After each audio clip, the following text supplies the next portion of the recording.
Anyway, it starts off talking about this guy, Raymond Dart, a young professor of anatomy. He was also an amateur anthropologist. Anyway, one day he was a best man at somebody's wedding, and they were getting ready. And a couple of boxes were delivered to him at that moment while he was preparing for this wedding. What Dart found in one of the boxes was the first specimen of what he later named, Southern Ape Man. In the next 3 months, Dart's meticulous dissection of the rock using sharpened knitting needles purloined from his wife revealed the full face. It was the face of an infant, now known as the tongue's child, complete with milk teeth and erupting molars. Its mixture of human and ape-like traits clearly confirmed Dart's idea that he had indeed stumbled upon the dawn of human ancestry. We are all apes descended from other apes, and our closest cousin is the chimpanzee, whose ancestors diverged from our own several million years ago in Africa. These are indisputable facts, and rather than diminishing our humanity, they should produce satisfaction and wonder, for they connect us all. They connect us to all organisms, the living and the dead. This part's interesting. While more liberal creationists admit that some species could have evolved from others, all creationists draw the line at humans. The gap between us and other primates, they say, was unbridgeable by evolution, and must therefore have evolved an act of special creation. A century later, Darwin knew full well the ire he would face by suggesting, as he firmly believed, that humans had evolved from other species. In the origin, he pussyfooted around the issues, sneaking in one oblique sentence at the end of the book. Light will be thrown on the origin of man and his history. Darwin didn't come to grips with this issue until more than a decade later in The Descent of Man, written in 1871. Emboldened by his growing insight and conviction, and by the confidence gained from the rapid acceptance of his ideas, he finally made his views explicit. So that's interesting right there too. Like, I know I'm not a learned man, I'm not a smart man, but I'm really not afraid to put my ideas out there. And if you go through my videos, you'll see I say a lot of, you could say it's stupid stuff. But at least they're ideas. And I notice a lot of YouTubers too. They will say their ideas and things. But a lot of people, even out in the real world, not just YouTube, they'll sit on ideas maybe. Maybe, they're afraid maybe to just take that step. Because maybe something sounds so preposterous, So you'll wonder, there's probably tons of people out there with really, really good ideas, but like the trouble he had, Darwin, saying them, one day you could be a hero, the next day you're a clown type thing, So maybe you keep your mouth shut, but little by little his ideas gained steam, and then he felt the confidence to spit them out, and share them with the world. It speaks much on the fossil record, but let me jump to this part.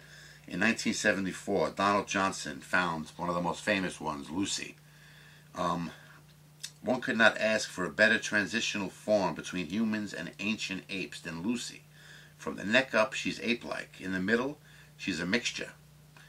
And from the waist down, she's almost a modern human. And she tells us a critical fact about our evolution. Our upright posture evolved long before our big brain.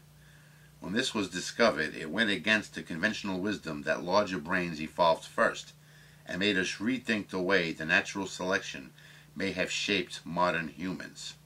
Another great leap forward in human evolution was the ability to make and use tools. Although chimpanzees use simple tools, including sticks to extract termites from their mounds, using more elaborate tools probably required more flexible thumbs and an erect posture that freed the hands. The first unequivocal tool-using human was Homo habilis, whose remains first appear about 2.5 million years ago. H. habilis means handyman, and his fossils are associated with a variety of flaked stone tools used for chopping, scraping, and butchering. Homo sapiens apparently elbowed out every other hominin on Earth. What happened? There are two theories. The first, called the multi-regional theory, proposes an evolutionary replacement. H. erectus and perhaps H. neanderthalensis simply evolved into H. sapiens independently in several areas. Perhaps because natural selection was acting in the same way all over Asia, Europe, and Africa.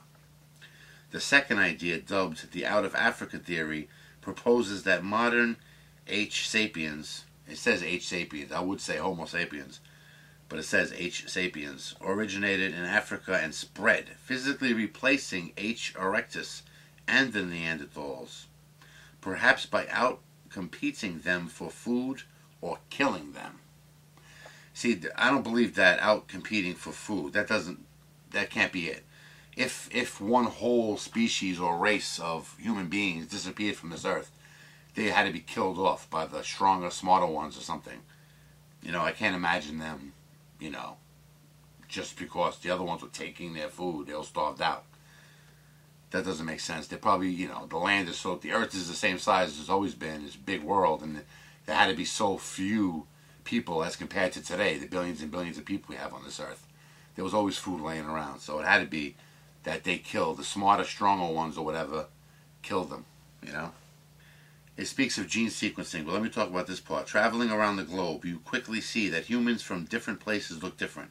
Nobody, for example, would mistake a Japanese for a Bantu. I don't really know what a Bantu looks like. The existence of visibly different human types is obvious, but there's no bigger minefield in human biology than the question of race.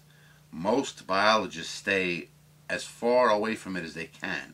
A look at the history of science tells us why. From the beginning of modern biology, racial classification has gone hand in hand with racial prejudice. That's like, I guess maybe in the early days, people may have assumed that white people evolved faster than the black people, like we are different species. So that's why people maybe stay away from this issue.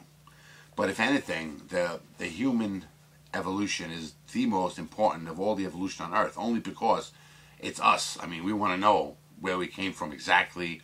Are we different species just with the same DNA sequences, perhaps, somehow? Although selection doesn't seem to have produced major differences between races, it has produced some intriguing differences between populations within ethnic groups. We are born with the ability to digest milk, of course, for that's always been the main food of infants. But after we're weaned, we gradually stop producing lactase. Eventually, many of us entirely lose our ability to digest lactose, becoming lactose intolerant and prone to diarrhea, bloating, and cramps after eating dairy products. That's interesting too when you really think about that. We talk about like what changes in the evolutionary path, like how man has affected evolution itself, and it clearly has. That's a perfect example. Like you would imagine, for as long as mankind is on Earth, drinking milk from your mom, you grow up as a baby, that's your food source. But it's almost unnatural that people still drink milk like their whole entire lives. Like that's a new thing for humans, as far as I'm concerned. Like I can't imagine, 10,000 years ago, every single human having like a daily dose of milk like the adults like. Would they even know how to, milk cows and things like that? So that was primarily something you did. You drank milk as you're growing up, from birth to whatever, 2, 3, 4, I don't know. You know what I'm saying? It's kind of interesting. So that's like, milk it's almost like definitely kind of unnatural, only in the fact that we drink it beyond 4 or 5 years, whatever. It's not like a natural thing. I wonder how that affected man overall, It's kind of interesting. Anyway, I'll see you next time.